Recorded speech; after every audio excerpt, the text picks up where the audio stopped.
Hi everyone, Sean Paul Ellis here from the Saturday Morning Cartoons Podcast. Remember, that's morning with you. Happy first night of Hanukkah to all! Hope that you had a good celebration last night. Looking forward to getting into the holiday season with our first December episode. If you skip some of these pre-show announcements, I totally get it, but hear me out. Listen to the ones for this week. We have some quick announcements pertaining to a quick SMC request for the holidays. Some shout outs, what's happening in December, and what's going on with today's episode. If you were thinking, man, I would love to give SMC a holiday gift, it's super simple. You can do a couple things and it'll take you a total of 2 minutes max. Go to the Apple Podcast app, give us a rating. Super simple.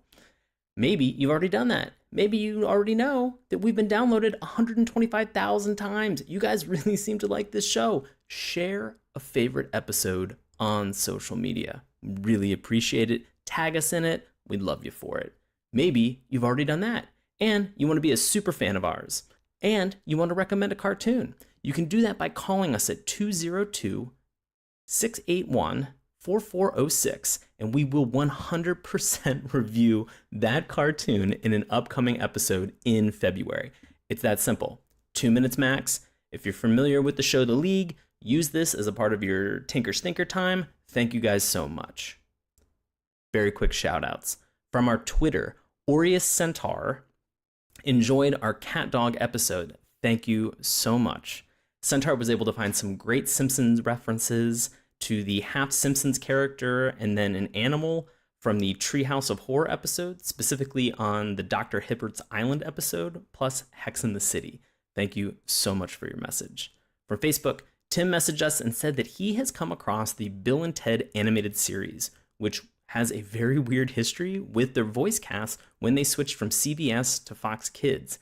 It's really bizarre because they removed the titular characters who were the voice actors from the actual movie. That's right, Keanu Reeves and Alex Winters were removed when it moved from CBS to Fox. It doesn't make any sense. I'm pretty sure that this is probably the plot for an upcoming Keanu Reeves movie like John Wick. This is probably John Wick 3. This is what this is all about. We need to watch this 100%. Thank you so much, Tim. In December, we've got the following. Today, we're talking about Gundam. This is 0080. Yep, Charlie Visconage managed to talk me into watching another Gundam show, and I watched a ton of it. There are 6 episodes, and there's a Christmas theme to it. So that is today. December 10th, we have an interview with Joe Gardner and Michael Ashley, who wrote a book that's called It's Saturday Morning, which means we talk about another book. We're going to be giving them away another book as well. So we are going to have a raffle that is going to be coming up on December 10th for that week to give away a couple of these books. So keep an ear out. We will have that up shortly. And December 17th, we're going to be doing Rankin Bass Pinocchio Christmas as a final way of getting into the holiday. These Rankin Bass shows have become a staple of the SMC programming. We can't wait to dig into some of these lesser known ones that we have that are out there. Then in January, we are going to be taking a very quick break just at the beginning of the month, but we're going to be back on January 14th and then on January 21st for back-to-back weeks of our New Year's Nicktoons that we have. And then February, guys, it's all you. If you want to call in, we will review that show. So what's actually happening on today? Well, if you go back 2 years ago to our March Mecha Madness, you would know that I'm not a super fan of Gundam. I'm really not a fan at all. I've said it before, I'll say it again. I just don't really like the Gundam cartoons. I love anime, just not Gundam. It's just not for me. Charlie Visconage knows this, and he torments me about it. He was actually able to find Gundam 0080, and the fact that it has this Christmas theme, we watched all 6 episodes for this entire series. Watch the entire thing. We're also joined by our friend Jeff Ray, who has a lot of questions about Gundams as well, which is great because I had those same questions and we were able to get answers thanks to Charlie. So, will this change my opinion on Gundam? All of that and more on today's episode. So now, on with the show.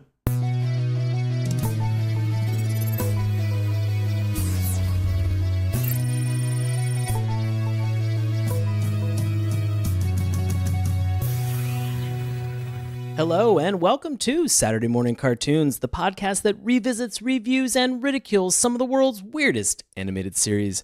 Coming to you all the way from a secret lunar base, I'll be your host, Sean Paul Ellis, returning to the show and piloting an Alex-type Gundam, we have artist Charlie Visconage. What up, what up, what up? How's it going, Charlie? Pretty great. I'm so excited. All right. I love how excited you are for all this Gundam stuff. I'm very excited. I want to share in that excitement tonight. Well, I want to invite all of your listeners to come over to my childhood home, and you can see just how much summer job money I spent on Gundam models. Because really? They take up a whole bookcase in my parents' basement. Wow. Not kidding. Wow. That's very cool. I love it. You know what also I love? Being able to introduce a new host that we have that's coming to the show. He is a newcomer who is living in a neutral colony and wants nothing to do with war. We have filmmaker and mostly retired rapper Jeff Ray. Welcome, Jeff. Thanks for having me, man. This is a very interesting moment because we are talking about a cartoon tonight that I did not think would have any ties to the holidays. This is now currently December 3rd, and I really did not think that somebody would be able to pitch to me and find a way to integrate Gundam into the mix to say that this would be a holiday Christmas special that we should air at some point, especially given the fact that I've had problems watching Gundams in the past for multiple episodes, and Charlie has been on those episodes and has given me a lot of shit about it. So here we are. I snuck my way in like a Xeon strike team, baby. Oh my God. I'll say, if anything, it's a joy that you're so excited about this. God, yeah. This is I'm feeding off of that. If you are unfamiliar, tonight we are talking about Gundam 0080: War in the Pocket. And so this is interesting. This is a very interesting series to have, and I'm excited to kind of do the discussion tonight because I think that there are a lot of very interesting themes, ideas, and thoughts that really come out of this very humanized Gundam series that does not really focus a ton on Gundams, except for one kind of pivotal battle that they really have. Yeah, I think it's got some good action sequences, certainly, but sometimes you revisit these as an adult. And I watched this when it was first airing on Cartoon Network when it was maybe like 13. And I thought it was cool, but it really resonated for me even more now as an adult man enjoying anime. But I always want you from now on to refer to yourself as an adult man enjoying anime. In case you guys thought I was just a highly intelligent 15-year-old. Joke's on you, I was a stupid as shit teenager. Not sure that I'm any smarter now, but I just have done more things in my time. But no, I really found myself enjoying this a lot. I think it's a very mature story, even though kind of the focus is a child. And, well before your Avengers Age of Ultron tried to sort of pay lip service to the sort of carnage that our heroes and antagonists inflict on one another. Jeff and I were just talking earlier today, like there's a lot of scenes of all the people caught in the crossfire just trying to live their lives. Right. Which is pretty fascinating because the original Gundam series does not really pay attention to that in any way. It really does not. And it's very interesting for me to see the distinction between these two series. And I love the fact that this is also written as really just that 6-episode miniseries to kind of focus on one very small story for a handful of characters, where I feel that sometimes the waters get muddied for me in Gundamville because they'll throw in a bunch of spiky-haired, sassy 15-year-olds piloting murder robots, and I kind of lose a little bit of focus trying to figure out who's who. But then the counterpoint that I always get is, oh, but you got to wait until he does his like special power, like when he does his thing. Like when he does his Kamehameha, you're just like, I don't think that's another anime, but fair enough. Yeah, we're talking Dragon Ball Z. But yeah, I mean, that's definitely more like a Gundam Wing. Right. That is like the total opposite of this, where it's just like kind of androgynous teens murdering relentlessly. Fair enough. Jeff, I wanted to ask, we've kind of got a great idea and perspective in terms of Charlie's understanding and his familiarity with Gundam, and especially War in the Pocket tonight. What was your impression, or what was your kind of experience and exposure to just maybe Gundam in general? I didn't really have much exposure to it leading up to watching the series. I remember, I watched a bunch of animes in high school with my friends, but I don't remember what we watched. I do know that we didn't watch Gundam. So I was mainly familiar with it through the toys. Like, I think my brother might have had some Gundam toys. But other than that, I was not familiar at all. So when I did watch this one, I thought it was cool, but I was very, I guess, intrigued at, the maturity level of the story, which is what you guys were talking about, compared to the other ones, where, as Charlie said, it was the androgynous, murderous 15-year-olds, in robot suits. This one was definitely not like that. So, I am intrigued, and now I feel like maybe I should watch a few more of these Gundams and see what's going on. So this might be the thing that gets you into Gundam. Begrudgingly so. I'll take it. Yeah, like I definitely, and we'll talk about it later, but I came into this as I started watching it, judging some of the characters very, very harshly, and I think it was based on a conversation I had with you, Sean, when I was telling you about The Man in the High Castle, and how I kind of just came to the conclusion that the third season is whack. And I was kind of watching this in that mindset. So I feel like maybe I brought a little bit of that energy to it. But by the end, I think it had been mostly washed away. So. Okay. I definitely know that my experience with Gundam is from 2 Marches ago.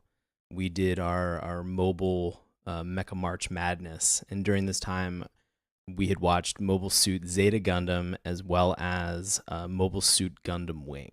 Oh boy.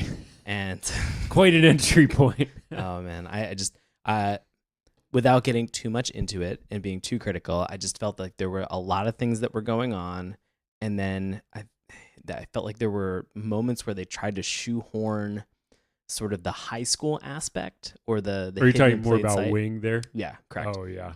Where Wing has this moment where, you've got these like 5 pilots and they all come down to Earth and they're all hiding their Gundams, but then suddenly they're also going to high school and trying to navigate the world of high school. And I distinctly remember the moment where a girl comes to him at the very end of episode 1 of Wing and asks him to come to a party.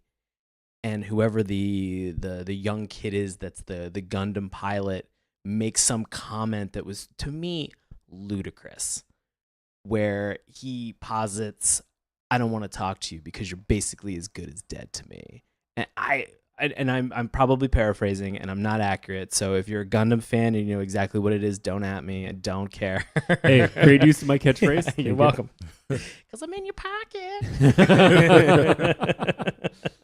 So I just, for that reason alone, I just thought that I needed a little bit more of a grounded story. And so tonight, I think that we got that. I think that we were able to gain a little bit more insight into what an interesting composition would be for a very grounded, realistic idea that doesn't just focus on 5 androgynous teen boys trying to navigate the worlds of piloting a giant murder robot, as well as also the halls of high school.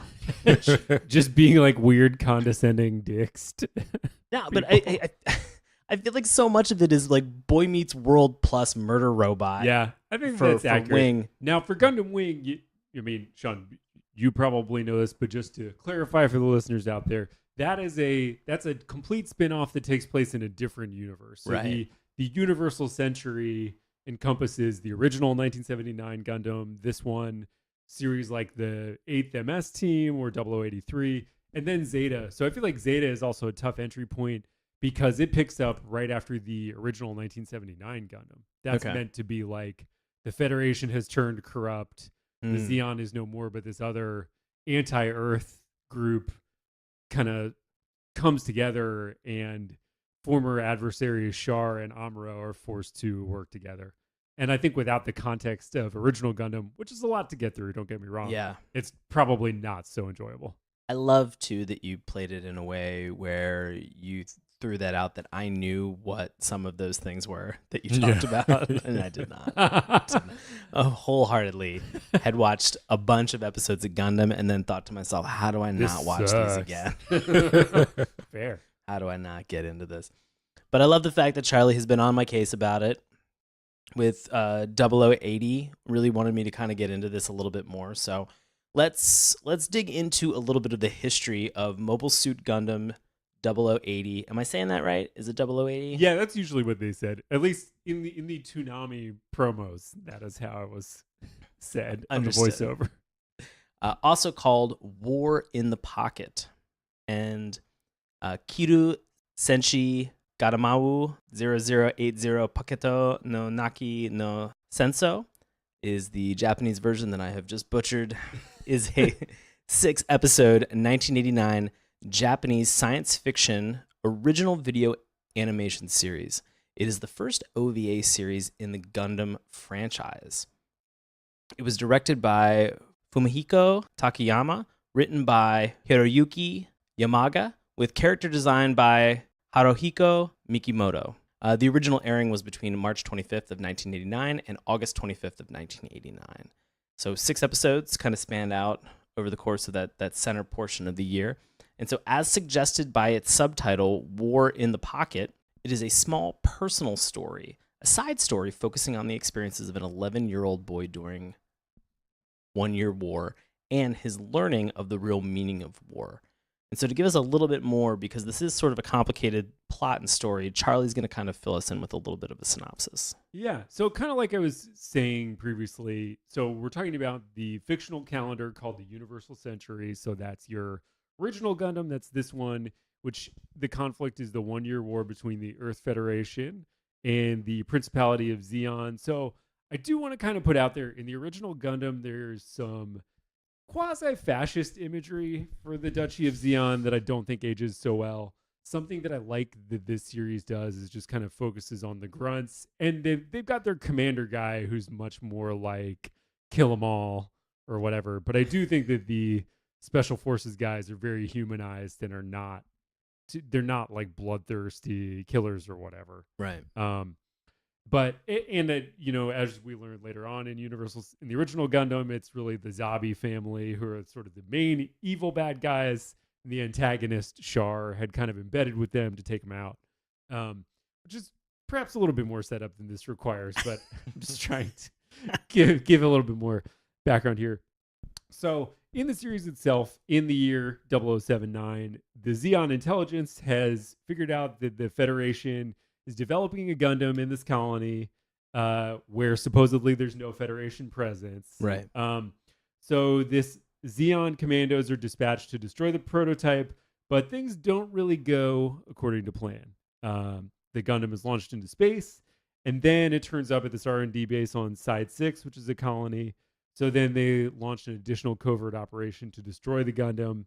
And then they include a rookie, since somebody got killed on their first operation, Bernie Wiseman. And then in a later episode, they try to mount another operation, and everybody but Bernie gets killed.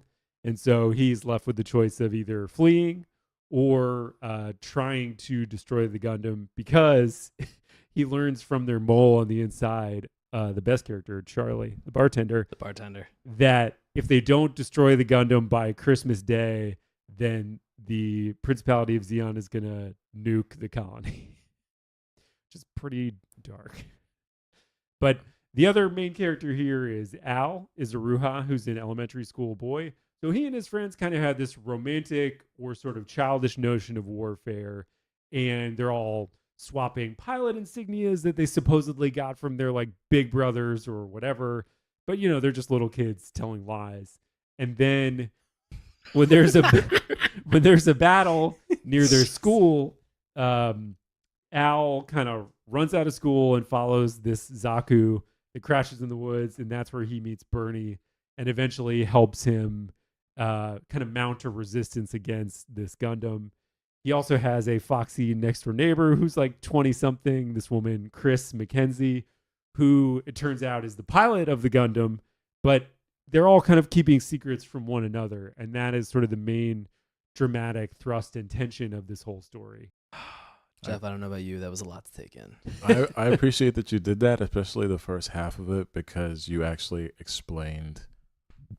Like I didn't pick up on the first episode where they were shooting that Gundam into space, and then they just went into like the shit with the little kid. Like It's a pretty hard cut. yeah, it was a hard cut, and I never came back to it. I was like, I don't know what that is. At first I was like, oh, are we going back to like this little kid is the dude that got killed in the first scene and we're replaying? So like you explained like half the series to me just now, so I very much appreciate that. For sure. Yeah. If Charlie hasn't been jockeying for the position of Gundam translator for the universe, just in general, he is right now. Yeah. This is really what I feel your calling might be. You know, I'm in the pilot seat. I've got that full 360-degree view. Oh my God. I'm using this So I was just in Japan God. for our listeners. So for any listeners who are going, there is an arcade game called Gundam Battle Pod.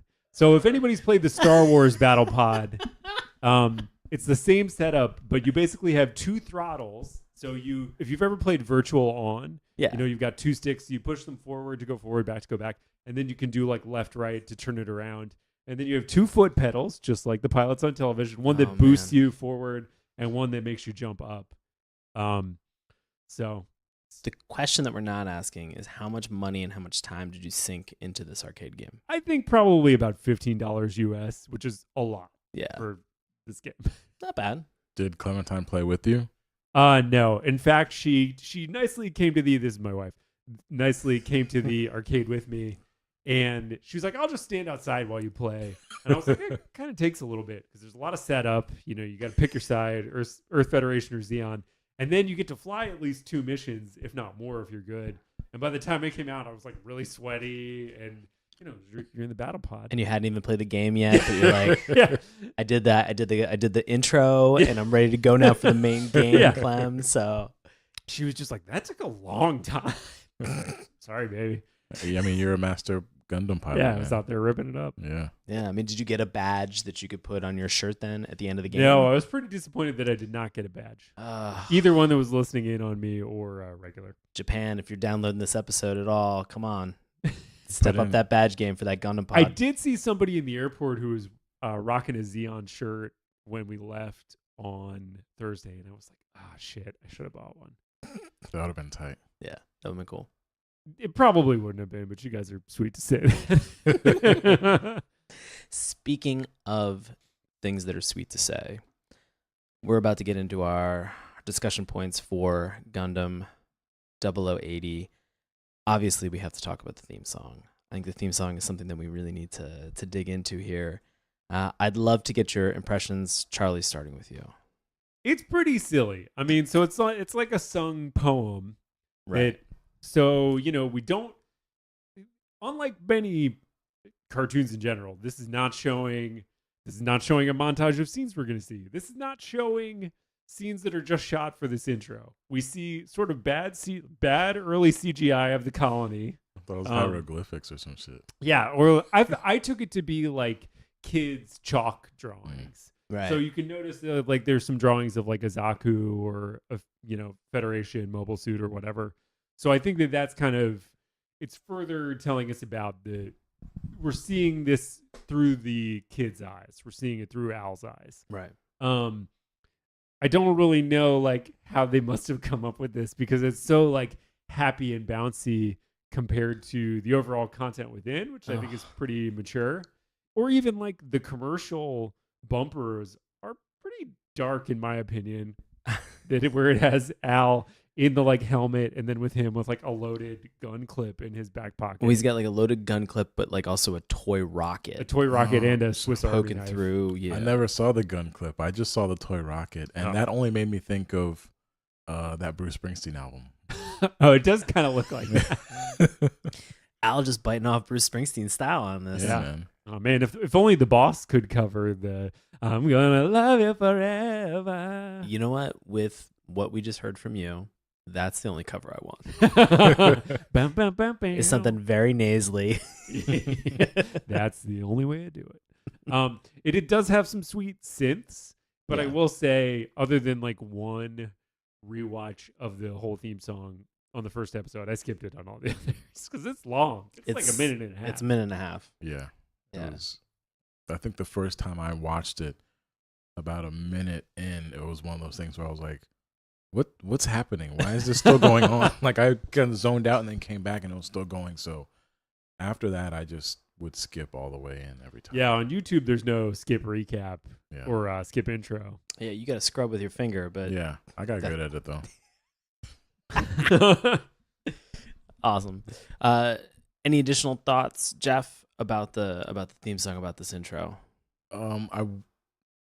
It kind of just hit me and passed me by just because I felt like for animes and just kind of like those kind of cartoons, the music is always kind of like that. It's always some weird, like melancholy, deep foolishness. So it kind of just, it kind of went in one ear and out the other. I have to say, I was walking my dog tonight and I definitely was singing along a little bit. So might be a little bit catchy. A little bit of an earworm. Yep. Yes. Okay. Like the last line is what gets you because you can sing that after you watch it once or twice. You remember it. Can you hit us with it? I've already forgotten it, so I feel like I'm lying to the people right now. But earlier today, I was singing that with my dog. So Fair enough. I think it's very interesting because I agree with both of you. The melancholy aspect and the sung poetry. It's very challenging for something that is going to be Gundam related because you have that expectation going in of giant fighting robots.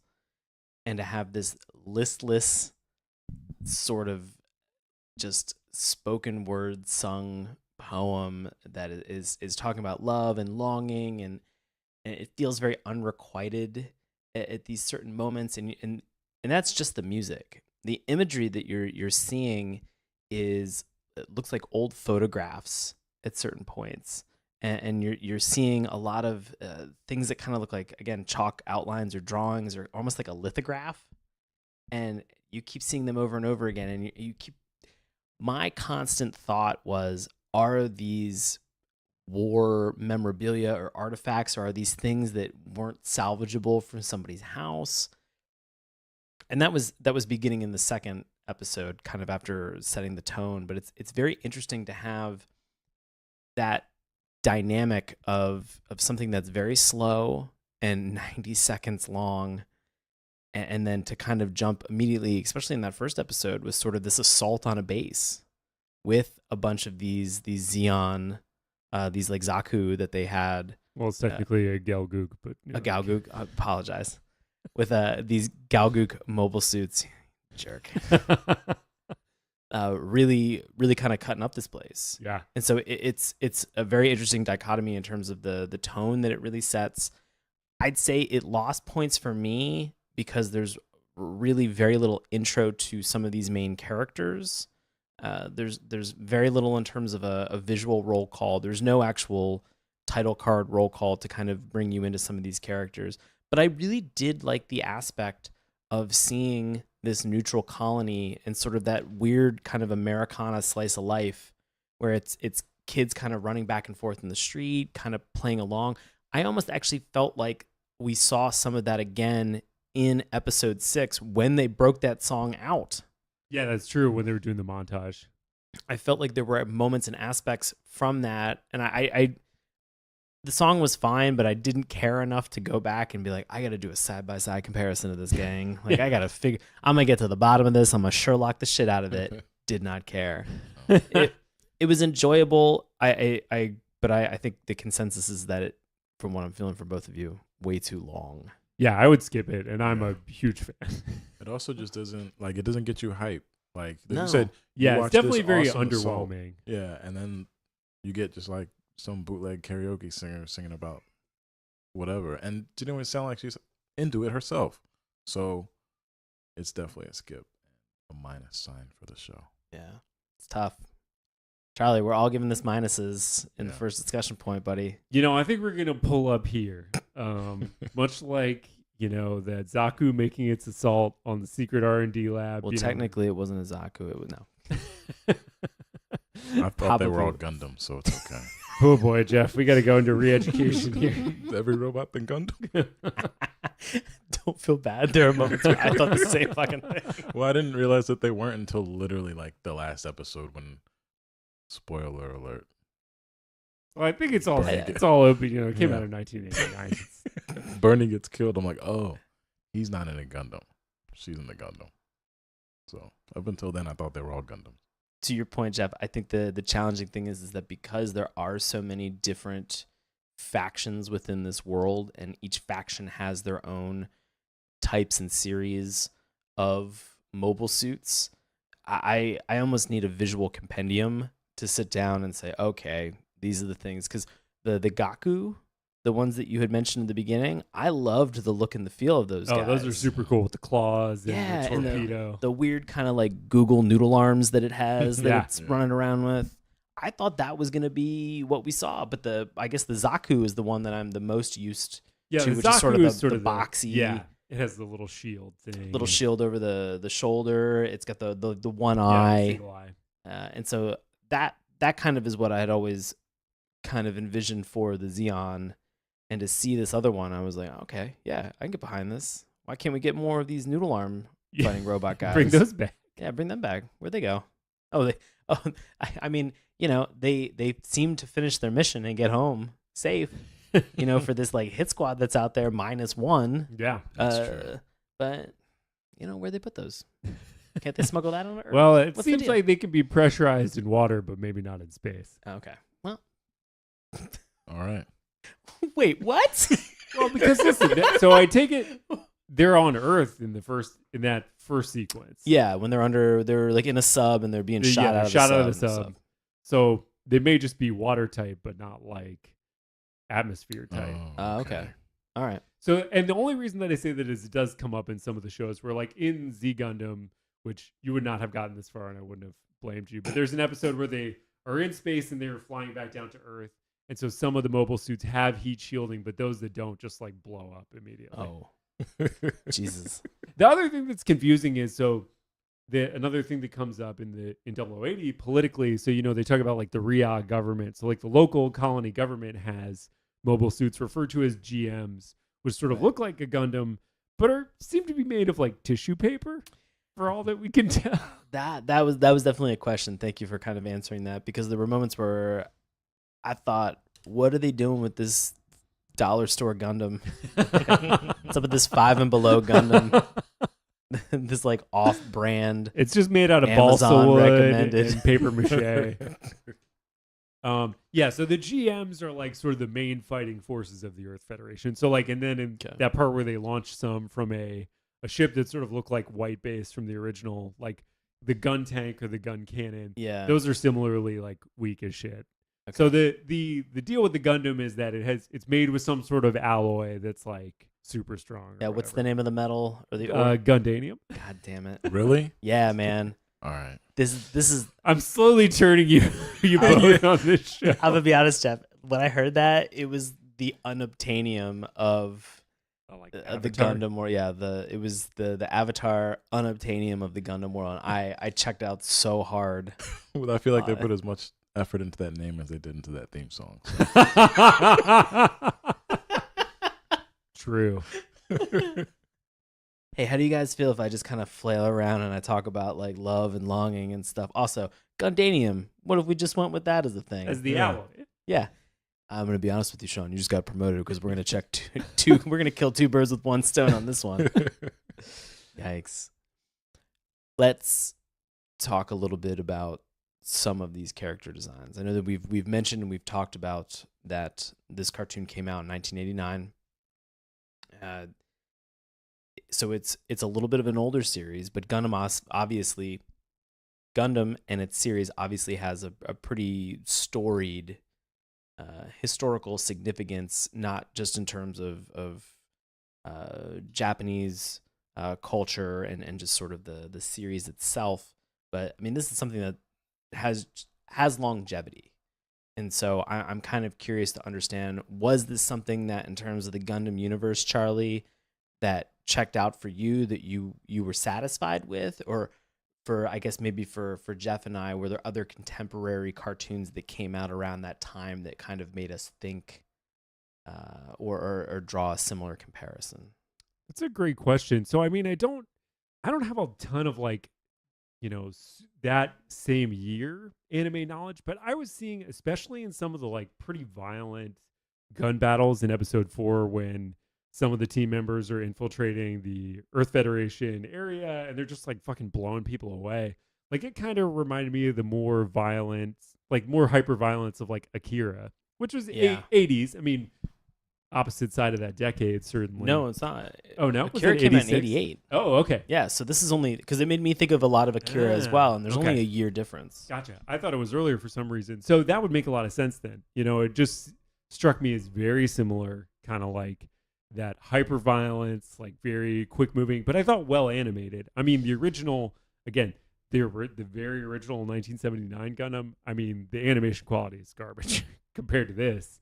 Like, I thought this was super high quality. It didn't seem dated to me.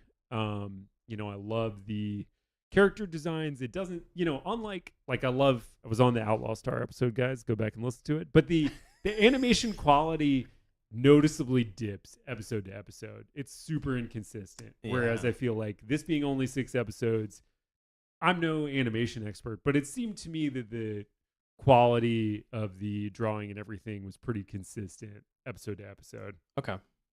No. Understood.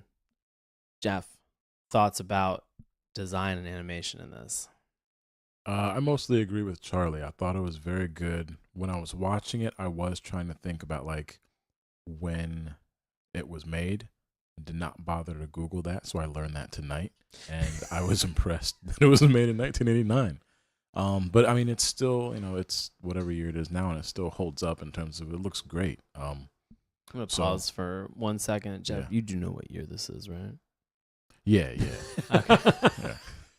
1990, right? I did I just forget thought you how were old I trying to- was for a whole year recently. Really? Yeah, so I thought I was turning 31. Yeah, and you were And really my girlfriend's 32. like, "Dog, you're 32," and I was like, "Oh." Jeff and I also have the same birthday, so I learned that.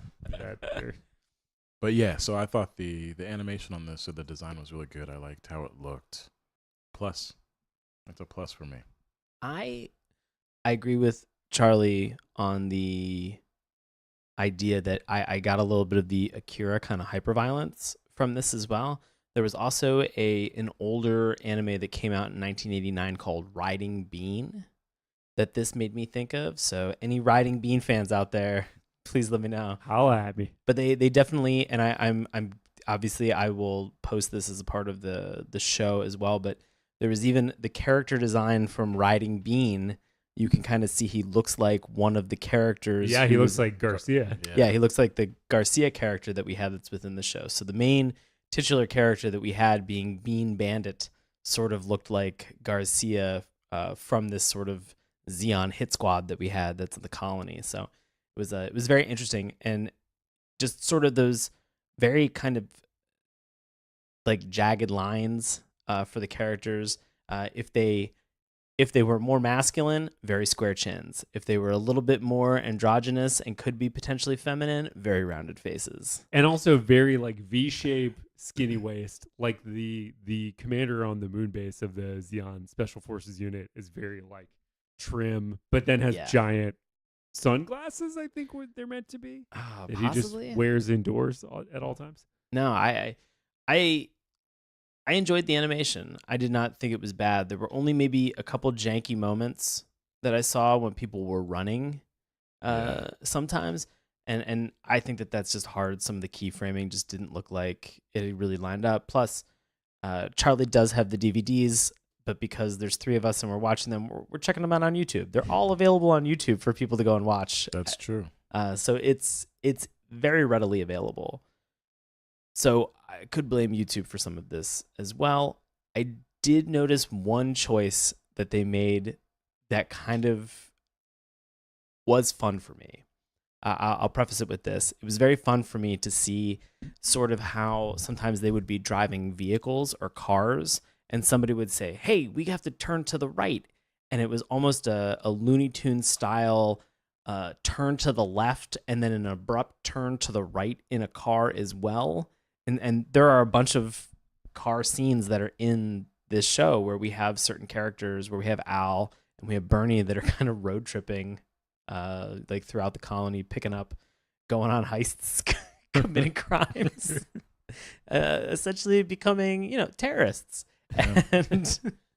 And in this moment, it's you see some of these scenes where Al will say, "No, it's this right hand turn here," and so you get that very exaggerated, like to the left and then like to the right immediately. That stuff, I don't know why that's so fun, but there's a part of it that just screams anime driving, and was also reminiscent of Riding Bean to me too, because that is an entire anime just about a bandit in a car, and that's his thing. He's driving everywhere. He's never not driving. Gas prices are low. Yeah, back in 1989 when it was like 97 cents, maybe lower. I don't know. Crazy. Before Japan's economy had some bad times. The Japanese economy was terrible in the 90s. Was it terrible? Yeah. Oh, okay. Man. Kind of tanked. I feel bad because now I feel like we drifted off from cartoons to like socioeconomic podcast, and that is not in my wheelhouse. Sadly, That's what the SMC audience is here for. Well, to bring it, socioeconomic discussions. Yeah. to bring it back just a little bit, I did enjoy what you were saying with the kind of over cartoony driving. I thought it was interesting too, especially because that would kind of take me out of it a little bit, not in a bad way, but they would make those kind of goofy ass turns, and then 2 scenes later, like some dude got shot in the face, and it was like blood everywhere, and I'm like, oh, okay, so that's real, but you guys make it fun for the turns, like Sure. So I thought that was cool. I thought I didn't have any issues with it. Even that moment where Al is hanging onto the back of the truck, and it's maybe not driving more than 35 miles an hour or even less, because the kid was able to catch up to the vehicle in order to jump on the back of it. Yeah. He's holding it, and he's kind of like, he's flapping like a flag in the back. Mm-hmm. And then he does some Cirque du Soleil thing where he pulls his legs underneath and his body under to be able to nail the dismount, or like nail actually like landing on the back of this truck. And those things were funny and goofy and kind of silly. And so there was some subtle goofiness that they had that was in this series, which I think was appreciated, and kind of hopefully the aim was a little bit of levity before, like you mentioned, somebody gets shot in the face in the next scene. Yeah. It definitely helps break the tension in a way that's not like breaking the fourth wall or something. Right. Yeah. Right. Absolutely. I mean, it's still a story about a little kid, so I feel like it's a nice mix of him enjoying like that aspect of his cartoon life. Sad stuff starts. Yeah. Speaking of a couple of these characters, we have 3 main characters that we've kind of talked about. We have Al being the younger kid who has this romantic notion and vision of war. We have Bernie, who is this Zeon soldier who is stranded after all of his team has died, carrying out this mission that they have that's on this neutral colony. And we have Chris, who kind of touts herself as being a data scientist, and then you find out that she's the one who's actually piloting this Alex Gundam. So I wanted to get your impression, starting with Charlie. Charlie, who was a favorite character? Who did you enjoy? Who did you identify with? I think like watching it time and again, I can definitely put myself in the Al shoes. I think like being sort of a lonely kid, and I have like a lovely home, but just being like a large nerdy child does not make one the magnet of friends until later. Like in high school, there were like plenty of other people like me, because my school district was sort of a feeder for a lot. But like early middle school kind of thing, you're sort of on an island, And I think just sort of like retreating into video games and things like he does in that scene where he's just like wasting the town and stuff like that, and trying to take out his anger on that. And I can just identify with feeling like you're a little kid, you kind of are getting older, but you have some notion of maybe what the world is like, but not really. Right. But I feel for him. I have a lot of empathy for him. I do find both Bernie and Chris likable in their own ways as well. I think that makes it a more complicated series, or at least on the outset, Chris's public persona is like nice babysitter, Right. when in reality she's, a Murder babysitter. Yeah, psychic, like Gundam pilot who's just ripping people to shreds. Yikes. Jeff is here for it. Yeah. Jeff, who did you enjoy in these 6 episodes? Who was potentially somebody that you identified with? To be honest, I don't think I really identified with anybody. Okay. So I didn't really watch it from that standpoint. I was definitely kind of just observing, and I kind of wasn't putting any of myself in there, except for when Christina McKenzie did show up. I was like, I'm gonna finish these episodes. She was flat out. But other than that, like, I mean, I did, like I said before, I did watch this from kind of a very judgy standpoint because we had talked about a different TV show earlier, and I've been kind of very focused on compelling characters. Okay. And at the start, I didn't really find Al to be compelling. I think he grew into it. At the start, I was kind of just like, man, this kid is kind of a dick. Like he just, there was, I know that, he was a kid and there was a lot of natural just immaturity there. Right. But it kind of went like over the top for me. I think it's also because I don't like kids. No disrespect to kids, but I don't like y'all. So I kind of was not really empathizing with his situation or anything like that. Right. But again, as the series went on, I did, I pulled back, and by the end, Al's cool. He matured a little bit. I get it. But I think those two probably were the ones that I did pay the most attention to, have the most reaction to. For me, Bernie was kind of just there. I don't know why, but I think that would probably change if I give this another try. It's very interesting that you say that, because I felt that Bernie's character, I felt that there was a lot of complexity in terms of where he was going and what he was doing. He starts out as this pilot, not really doing super great. He doesn't seem like he's an ace, as he puts it, in terms of his skill or the number of kills that he's bringing home at the end of the day. He's just kind of there. He felt to me like maybe a C student, and C still got degrees in terms of Gundam school, and so they threw him up, into battle, and he had managed to survive, and then being kind of assigned to go along with this special forces mission. I felt for him, because I've been in those situations where people are like, you're gonna do this thing, and you don't have all the context, you don't have all the information, and you're like, all right, I guess I'm here to do this. I'm here to support. Whatever you guys need, I'm here to help out. And I felt so bad for him the entire time of being really thrust into this situation where he doesn't really know their true intention. He doesn't really know the outcome. And then when he's faced with a choice of do I stay or do I go? I hate the fact that I almost referenced the Clash song. To make this pivotal decision for me, you got a lot of progression in terms of, as you had mentioned, Jeff, like with Al's character really maturing. It was great to see that maturity. I feel like you also got a lot of that with Bernie, and in many cases they sort of paralleled each other, and so there was this interesting mirror. Just, it was challenging because, as you had said, like, yeah, I'm sticking around for Chris. Like, great character, but I feel like at the end of the day, she was just the attractive anime woman who was there. Yeah. We didn't really get to know her. I fell for it. Yeah. I fell for it. I'm like, Well, the thing is, I don't think Chris. So I do think both Al and Bernie. Just a sucker for redheads. Been crazy. Settle down.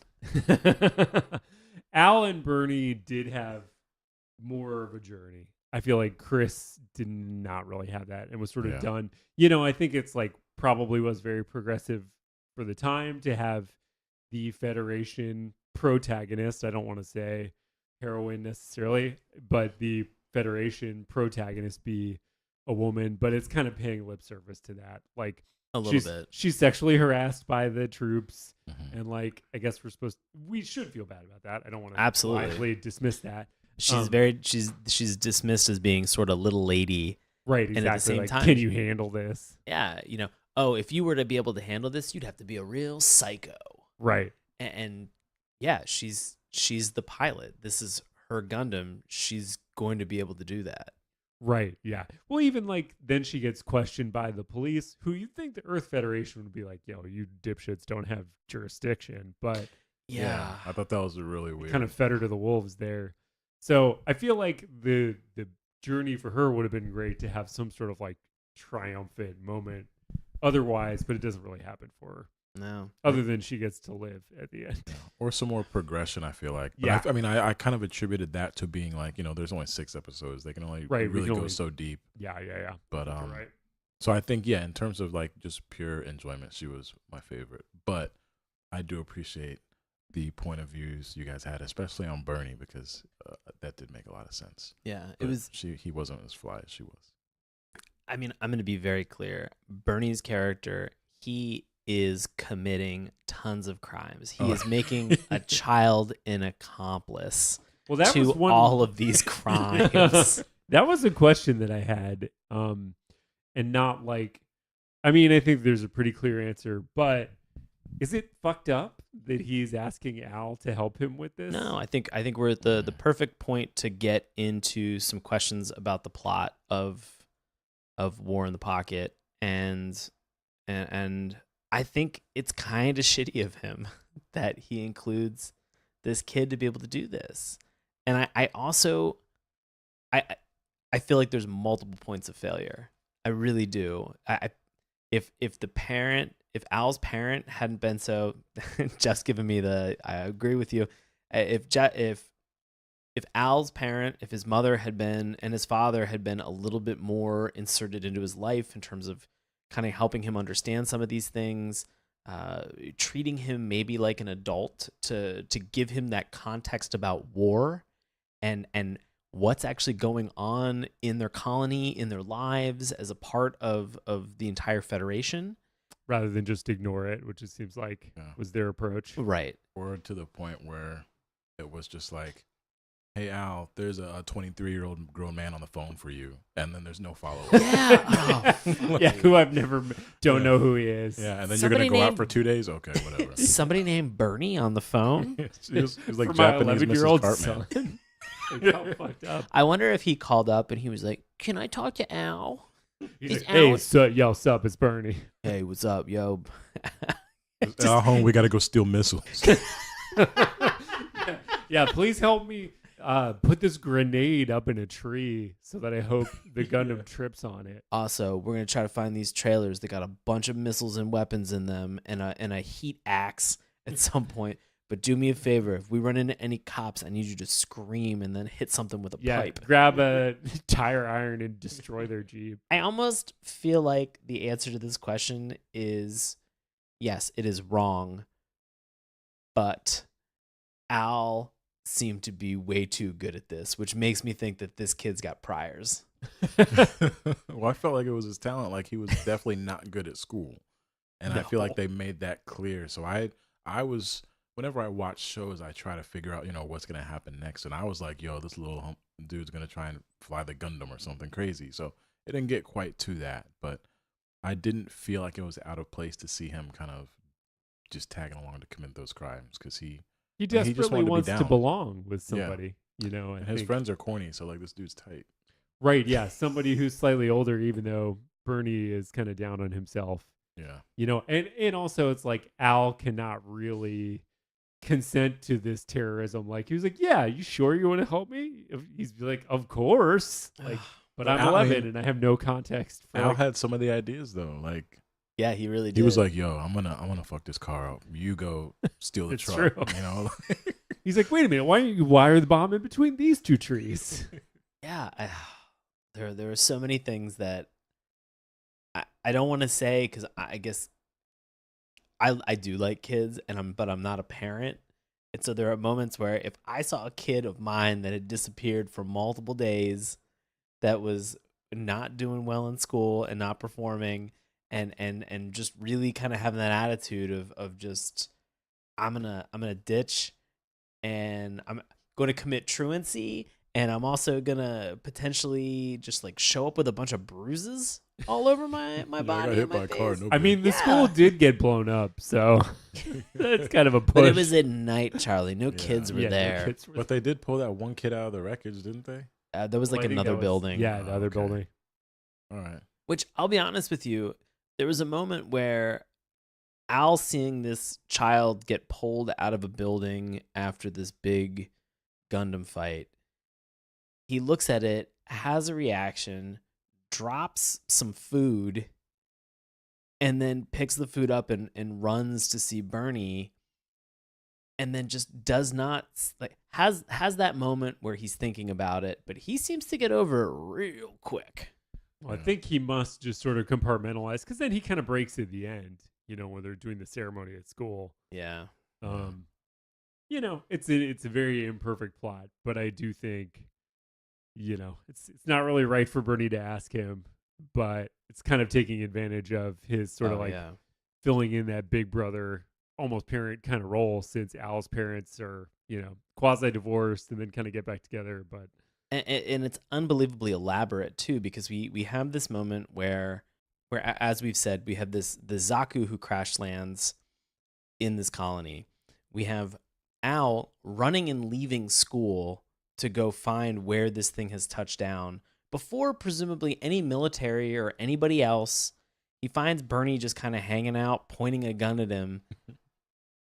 Has this reaction of just, now I want to be your friend. I don't know how many friendships you guys have had that start with somebody pointing a gun at your head, but 0 so far. yeah, right, right. I think it's an interesting challenge. Then you have this moment where he finds out where their location is. He finds out where their secret base is. Bernie drives him home, bugs him, and then tries to get up into his room to presumably like chat with him in the middle of the night. Yeah. that was Gets kinda- knocked out by Chris. I bring up all of these points to say then Al comes up with this elaborate lie saying, "Oh, he's my brother." Like, he's my brother. And I'm sitting there like, wait, did I miss something? Like, what the fuck? Like, this kid's a vicious liar. He is a Yeah, lying I mean, machine. he's not a good person. Like, Yeah. straight up, there's so many times in the first, 3 episodes where I'm like, granted, I know that you're 10, but I was 10 once, and I was not this shitty of a human being. Right. So, I don't know what to tell you, but he also just, I think, part of that comes from, we see how obsessed they are with talking about the war and, the romanticization, if that's how you say it, of, the paraphernalia and all that. So, Bernie to him is, a real life. Yeah, pin- the an pin- embodiment. Yeah, of like, man, that. fuck your pen. I got this dude trying to climb up into my window, and he's flies Gundam. Come Oh. to my window. Oh, Jesus. So I mean, he doesn't want to let that go. He's Yeah. chasing that dragon of No, I think of friendship. yeah. I think really the two of them have this friendship. And Charlie, to your point, of him just kind of letting everything out at the very end, it felt like a very tense moment where just at any point he was that kind of shaken soda, and that was the moment kind of having that speech at school of just somebody popping the top, and he lost it. Yeah. I want to get into a serious question that I had watching this, and I'd like to get your inputs. Is, do you feel that it's acceptable to lie when you're trying to protect someone?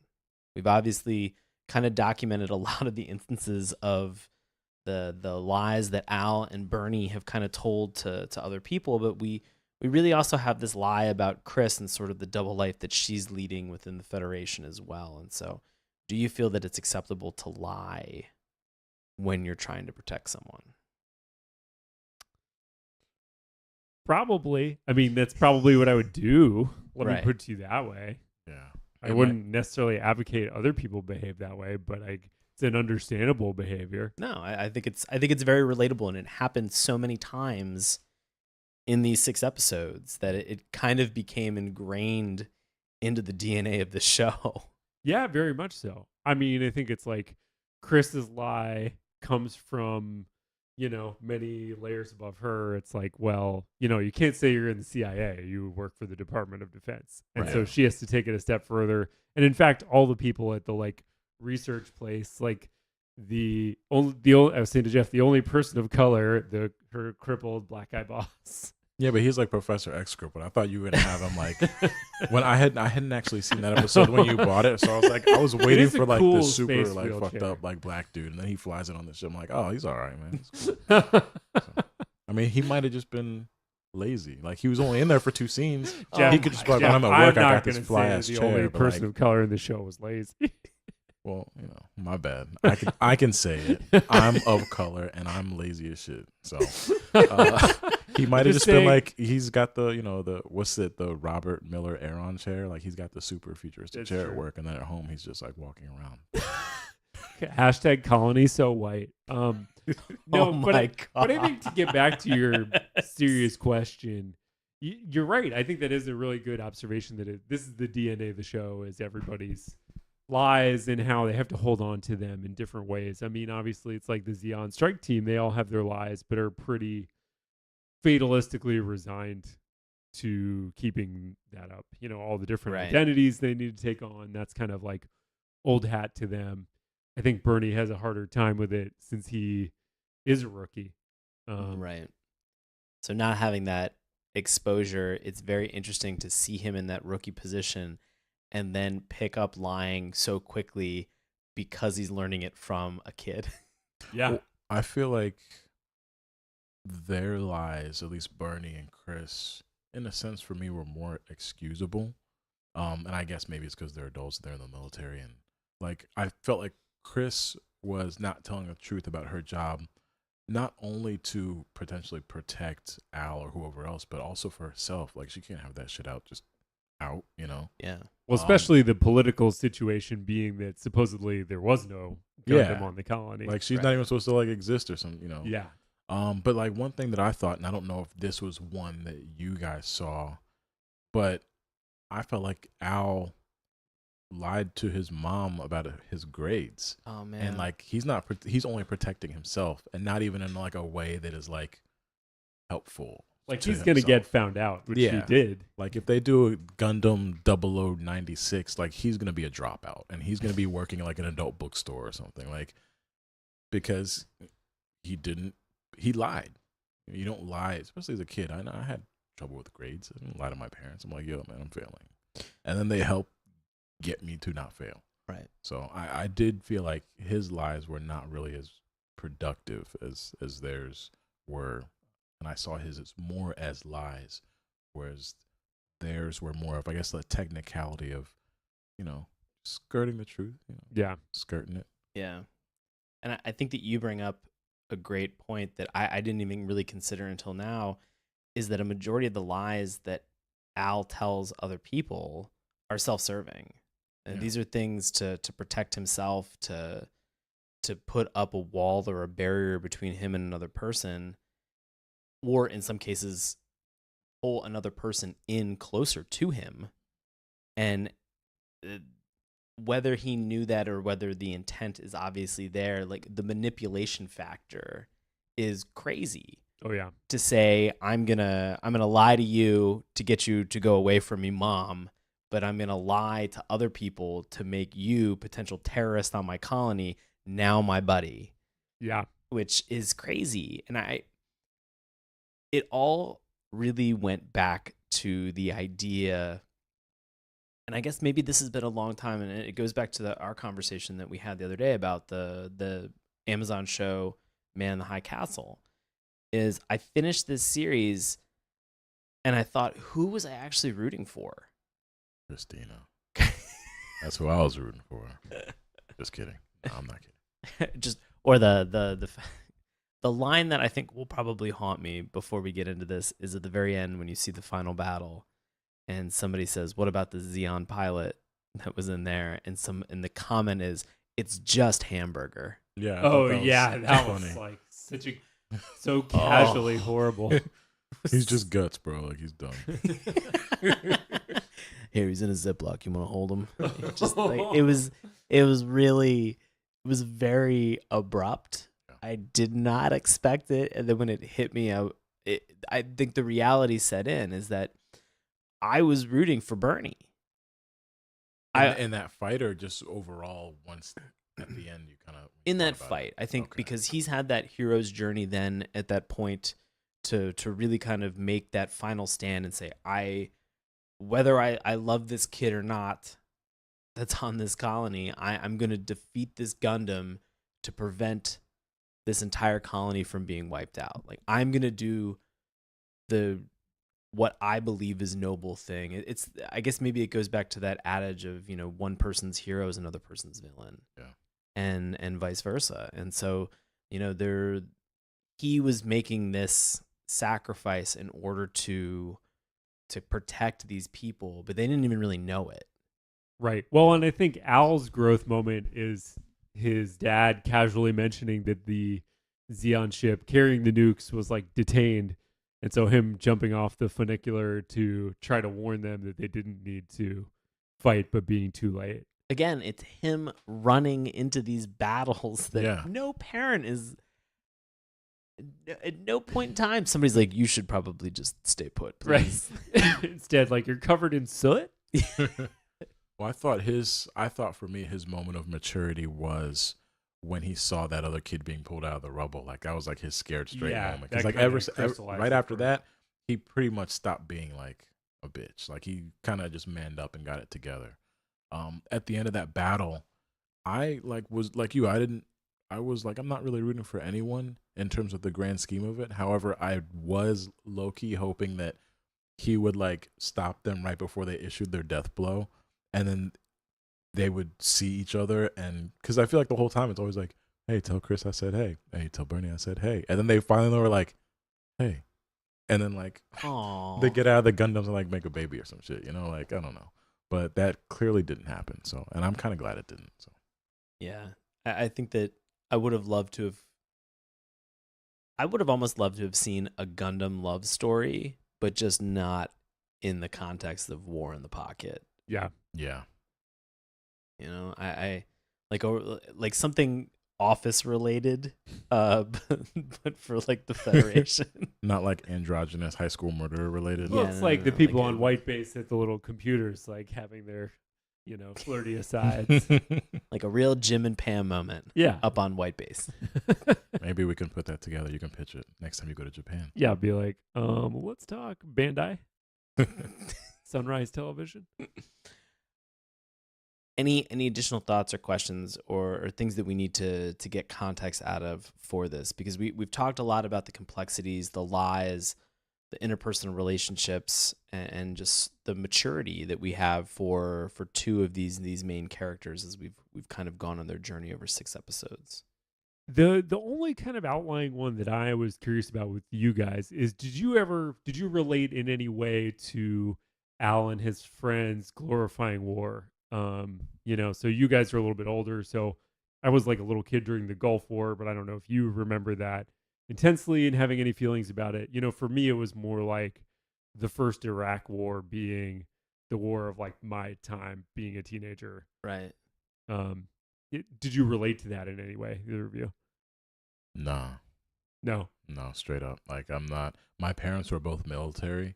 Neither of them had to serve in any sort of war, thankfully. Yeah, that's great. But I've never been interested in the glorification or participation. I think it goes back to being a lazy dude. War takes a lot of work that I'm not willing to put in. So I salute everyone who does that for me.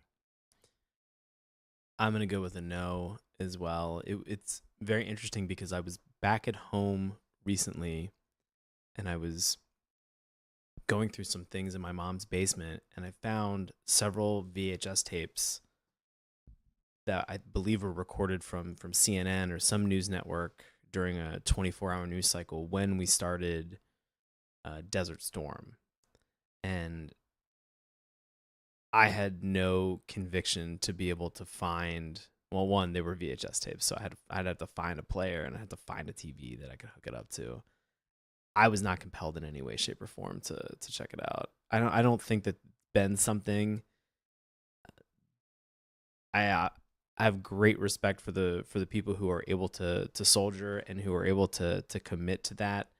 But man, I just to have that kind of drive to play war when I was a kid, I don't think I ever really even did that. I played Batman.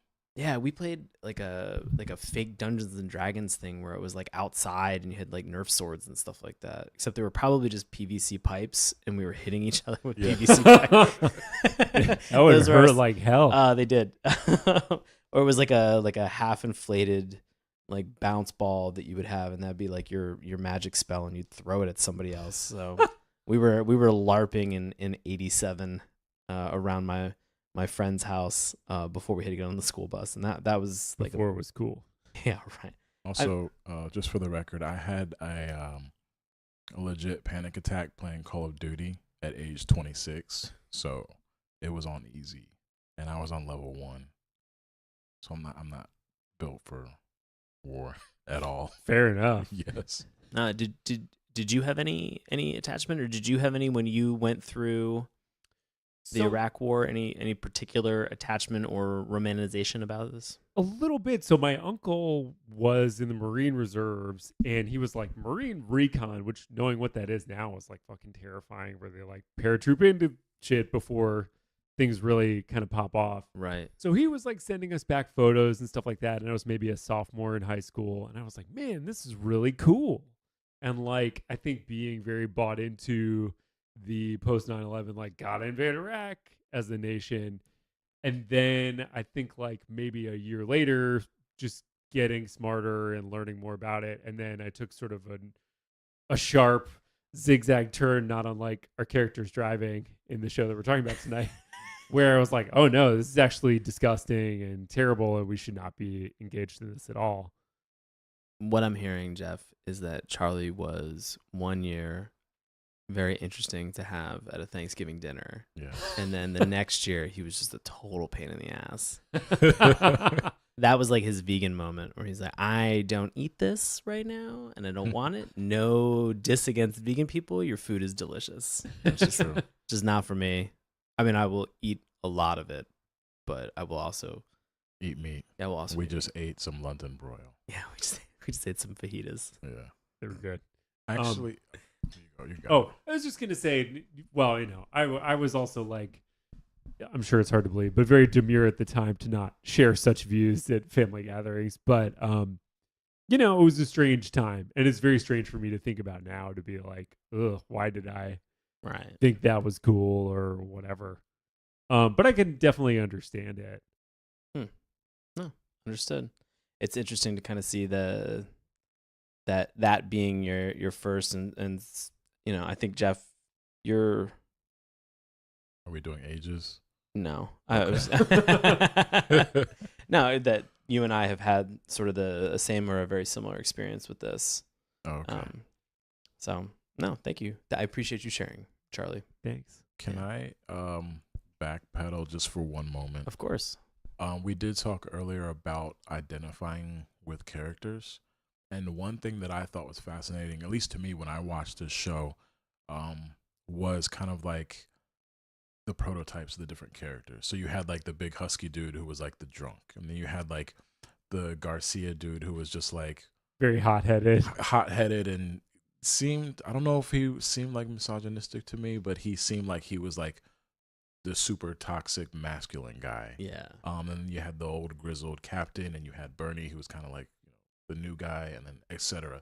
So with shows like this, especially that we watched growing up, do you guys, or have you ever thought about these kind of character tropes or prototypes in relation to how we would watch and identify with them as kids versus adults? Oof. Because, and I say this because, like, for instance, as a kid, I always identified with and gravitated to, I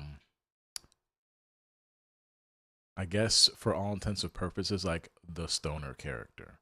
Okay. Like as a little kid, like Michelangelo was my favorite, like, all right. and stuff like that. Like, like when I was in high school, like I loved the movie Friday because I loved Smokey, but like I didn't smoke weed. I was super like straight edge and like anti-drugs and alcohol, like all the way up until college. But all the way through my life up to that point, those were still my favorite characters that I always identified with. So I thought that was fascinating, and it also made me think about, specifically for kids, like, is the potential kid that identifies with like the bloated, like drunk pilot. Destined to become. Yeah, like does art imitate life ever for people in that kind of respect? And did you ever think about that, at least while watching this show? That's a great question. I mean, I think when I watched it like as a young teen, I think I probably, ascribed to be like a Bernie, because he's sort of the tragic, in a certain point of view, the tragic hero of this show. I don't think I really clocked like Misha or Garcia's characters other than just like supporting characters or their like grizzled boss necessarily. Yeah. I think I kind of like, for me, I sort of have always enjoyed like a second in command kind of character. So like a Dinobot in Transformers Beast Wars, or like the Black Ranger in the original Power Rangers. Okay. And for whatever reason, I don't know, I just like, they're a little bit more aspirational. In Dinobot, he's nipping at the heels of Optimus Primal, but those are just two examples. But so I'm almost hearing what's important for you is the ability to lead, but not the leadership position. I think that's probably right. But the ability when tasked to kind of move into that seat. Yeah, I think that's probably right. That's interesting. To go with your Ninja Turtles reference, Jeff. Yes. Because I definitely would watch TMNT and think that I was one character when I was a kid watching it. I would think Michelangelo. I would want to be that fun kind of party person that would want to, eat pizza and play video games and hang out and watch TV. And then I grew up and I realized, oh no, I am a weird combination of Raphael and Donatello. Like sometimes real nerdy about stuff, willing to double down and kind of die on that hill if it's something I'm very opinionated about. But at the same time, for the Raphael stuff, a little bit hot-headed, can be very short and kind of terse with people. And there are parts of me, even now, as I rewatch it, where I'm thinking to myself, oh no, I'm like a combination of Leonardo and Michelangelo now. And so I've had this weird progression over time where I think I had started as something, and then maybe a couple years ago, maybe like 10 years ago, I thought I was something else. And now I'm in a position where I feel I've kind of grown up a lot more. And this is obviously coming on the heels of our last episode. We're talking about Netflix's original series, Big Mouth, and just sort of maturity and sort of my progression and thoughts that I had when I was a kid. But I think in a lot of cases, some of it was just I was a late bloomer, and so then having those maturity moments where suddenly you kind of grow up, or you're put into the position, or you're thrust into the position, very similar to what we saw in War in the Pocket. Yeah. You get to that moment where you kind of progress and grow. I will probably rewatch TMNT down the road and be like, oh no, I'm like Shredder and Splinter. Fuck. This is like not good. I'm now villains. But I think that I always associated with obviously heroes more often, but then there would be those moments where when the villains were doing stuff, I loved their powers, their looks, their kind of aesthetic. So I want to be a good guy, but I want to come off and have the vibe of a villain. There's nothing wrong with that. Yeah, I don't think so. Yeah. No, good question. Thank you, Jeff. Cool. Any final thoughts about Gundam 0080 War in the Pocket?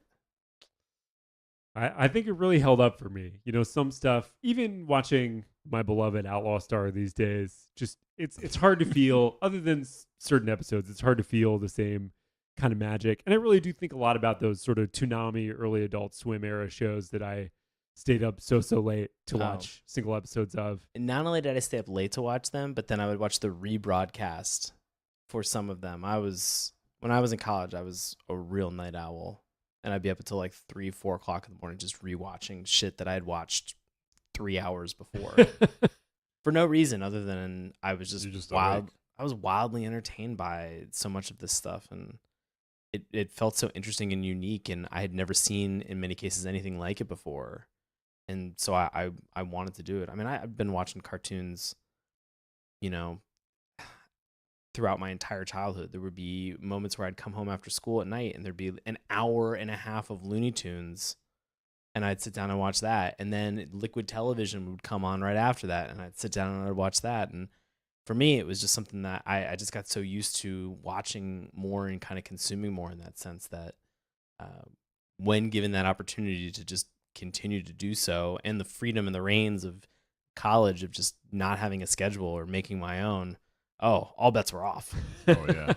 Show up to class, tired as shit, but I'd be like, I can tell you everything that happened last night for all of Toonami. Let me tell you about Trigun. Let's dig deep into Trigun. Inuyasha. Oh my god, I watched so much Inuyasha. But we have some thoughts, and before we get into our thoughts about this show, turns out, you listening right now, you sons of guns, you also have opinions about Gundam, War in the Pocket, 0080. So, in order to honor your ideas, or in order to honor your criticisms about this show, we are now going to turn this over to longtime listener and friend of the show, Bobby Anthem, for this week's Love It or Hate It. Bobby, take it away. Our Love It this week is titled War Through the Eyes of a Child by Vampil728 in June 2006. This one is edited for length, and it says, for only 6 episodes, Gundam 0080 is a well-done show. The mobile suits are extremely well designed, and the animation may look dated but really shows emotion in the characters. If you like 0083, then check this one out. Or if you're new to the Gundam world, this is a good show to start with. If you look to a show for drama and character development, this is the one for you. It focuses more on that than Mobile Suit Battle. I would rate it more of a drama than action. Mobile Suit Gundam 0080, War in the Pocket. Sometimes you have to lose to win. 10 out of 10 stars. And our Hate It. Nah, just kidding. Nobody hates this show. So there you go, Charlie. Our second Love It is titled A Tragic Story of War and Friendship by Peter C. 26 in August 1999. Again, edited for length. This one says, if you are uninitiated to the Gundam world, this is a good place to start. If you are burnt out on Star Wars or Star Trek, here is a compelling, realistic sci-fi series you can become immersed in. Not the simplistic boy saves world and giant robot story you might have expected, but rather a complex, emotionally compelling space war drama where the line between the good and bad guys is decidedly less than distinct. I love this OAV series with its cool mecha designs, involving stories, and likable characters. I recommend this series to anyone who likes realistic sci-fi anime, or to those who think anime is just silly or sexy entertainment. 10 out of 10 stars. Man, 2 Love It's, no Hate It's. I feel as if somebody needs to go to IMDb and maybe write a little bit of a critical review of War in the Pocket. Or not. Charlie is smiling almost as wide as if I told him that there's going to be an Outlaw Star reboot. Oh man, I'm living and breathing every day for it. Is that another Gundam? No, but You're it's just fucking with him now. I mean, I'm like 70% serious. It's another anime series, but it does not take place in any Gundam universe. Okay. No. Gundam 0080, War in the Pocket. I'm going to go around the horn and let's check and see, do you recommend it or do you not recommend it and why? And then if you don't recommend it, you can also give it the Roger Rabbit style dip, which erases it from the annals of cartoon history, and we'll never talk about it again in the context of this show, this podcast. So Charlie, you have recommended Gundam War in the Pocket tonight. Final thoughts, final recommendation or disrecommendation? Oh, it's a big recommend for me, not shockingly. I think it's a great entree into the Gundam series. If you're not prepared to invest a lot of time in watching the ye old 1979 series, you can really get a lot out of this, I think. It's not a huge time investment. 6 20-minute episodes, a little bit less when you skip through that intro, as we mentioned. But I think it's really strong. I think it tells a very compelling but compact story. It's enjoyable. It's emotional. I've finished rewatching the final episode at work, as I often do. And, got a little teary at my desk in that final episode, which pretty much always happens. And, it's just barely a Christmas anime. So happy Merry Christmas, Happy Hanukkah, Happy Gundam Days. So I'm just going to Happy Honda Days. Happy Honda Days. Throw them all in. Saturday morning cartoons brought to you by the all-new Honda Civic. Oh, my God. Honda, if you're listening, we would love a sponsorship. Send us some dollars. Send us some money. I know I usually say don't at me, but I would say do at me. Hashtag Hail Xeon or hashtag Turd Federation. That's right. I'm saying it. Suck it, Earth Federation. Wow. I do not recommend the Earth Federation. Okay. Very strong words from Charlie. Yeah. All right. Was there a concrete good guy or bad guy in this show? Because I didn't know who was bad or good. In my opinion, no. So in the original series, the Earth Federation are the good guys who have the Gundam, and the Xeon are evil. It becomes much muddier as the timeline goes on. Okay. Yeah. This one felt like Xeon was still pretty bad. Yeah. Although these but it felt like individual troops were fine. Yeah, these individual troops were okay, but it felt like the overall leadership is pretty corrupt. Earth Federation also felt like it was making some mistakes along the way here too. Yeah. Okay. Yeah. All right. Jeff, I'll work with that. do you recommend Gundam 0080 War in the Pocket, or do you not? All right. I'm going to say that I do recommend it, but I don't recommend watching it first. Apparently, there's a lot of other Gundams out there. And if you're into just watching these robots like do their thing, don't watch this one because there's only like 2 good fights. I would say arguably 3. Yeah. But that being said, yeah, just don't watch it first. I watched it first. I thought it was cool, but like it didn't get me hyped to watch the other one. So I'm probably gonna make Charlie put me onto the Gundams. Like I'm gonna come through his crib and watch them. But yeah, so that's my recommendation. If they do any sort of reboots, they need to draw Christina McKenzie a little thicker. But I don't think anybody's going to argue with a thicker Chris on this one. I'm also available for imagery consulting Bandai if you want to learn how to draw thick Gundam lady fighters. I got you. 36, 24, 36. Only issues 5-3. Yeah. Oh my God. So good. For myself, I'm also going to recommend Gundam 0080 War in the Pocket. Charlie is giving me the success fist pump right now. He's very happy. I liked the fact that sitting down to watch this, I knew that it was going to be 6 episodes.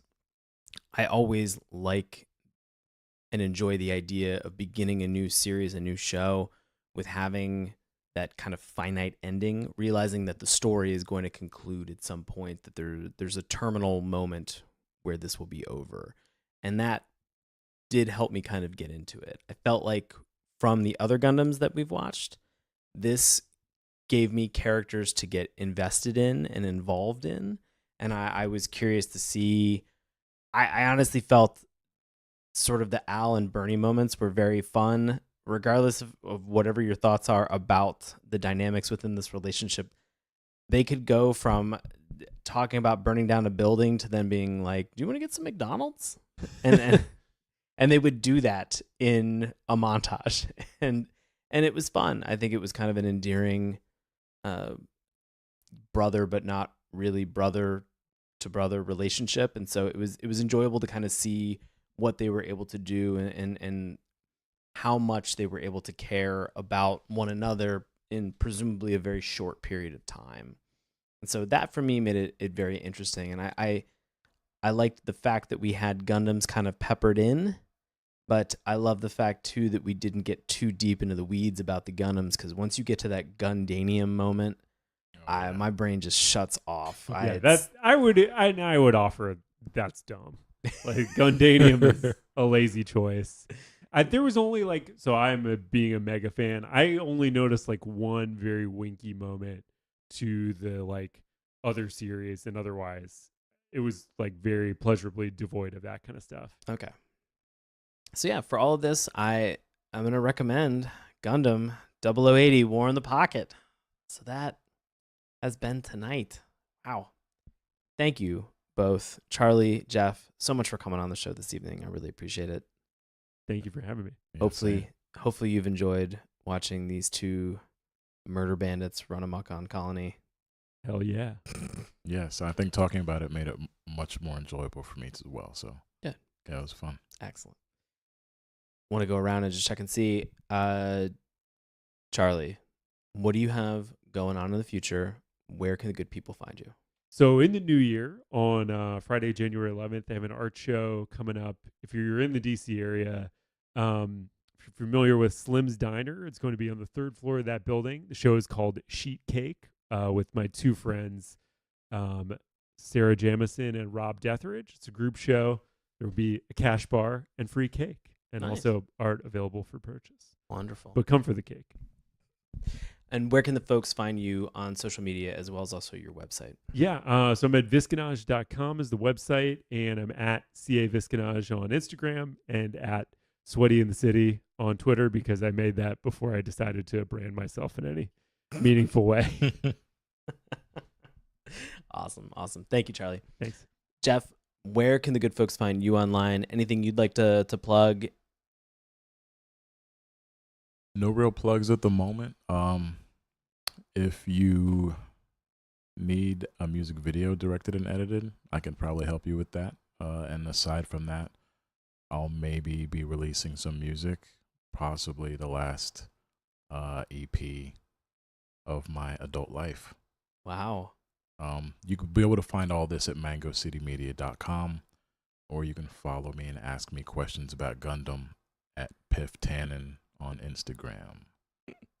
Yeah, DM Jeff with all of your very technical Gundam questions. And I'm just going to direct all of it into a conversation about Christina McKenzie. So get ready. And I'm almost like, who's gonna be upset about that conversation? My girlfriend. Oh. But I'll get her on board too. Fair enough. You heard him on this week's episode. It's our friend Bobby Anthem. You can hear him on his paranormal podcast, Inhuman Experience. Find him on Twitter at IEXP_podcast. And you can find them on Spreaker and SoundCloud. He's also the occasional third co-host on the THT Movie Review Podcast, which broadcasts every Saturday night at 11:30 Eastern Standard on Mixler. You can also find Bobby on Twitter at Bobby Anthem. Send him some love. He is simply the best. For me, I perform live improv comedy with a group that's called Nox. That's NOX ! You can find tickets and times witdc.org. And you can find me on Twitter and Instagram at Sean Paul Ellis. Want to support us? Tell a friend, review us on iTunes. I know it's super boring. It really does help. If you're not aware, in every show note, I write a suggestion of what you can put in iTunes. Very easy. You can just copy paste that, make it very simple for you. Want to chat us up on Twitter? At Morning Tunes. Remember, that's morning with you. You can check us out on Instagram and Facebook at Saturday Morning Cartoons. You can find all of these sites that we've talked about and more on our link tree, which is in the bio of all of our social media sites, as well as also the ability to be able to email us. We're on Gmail, SaturdayMorningCartoons@gmail.com, and you can listen to our podcast all the time. We are on YouTube, iTunes, Stitcher, Google Play, Spotify, wherever fine podcasts are sold. Thank you guys so much for listening. We have 2 more episodes in the month of December. We have an interview that's going to be going on next week with the authors of a book that's called It's Saturday Morning, which explores 4 decades of cartoons. So we're going to have an opportunity to talk about them, which means we're also going to have a giveaway.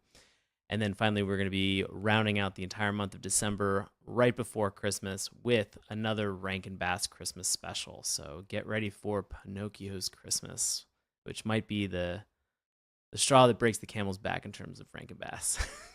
Could be terrible. So thank you guys for listening, and we'll see you next time. Bye. Hey, everybody. Thanks a lot for listening to Saturday Morning Cartoons. Now, if you'll excuse me, I have to transform and roll out.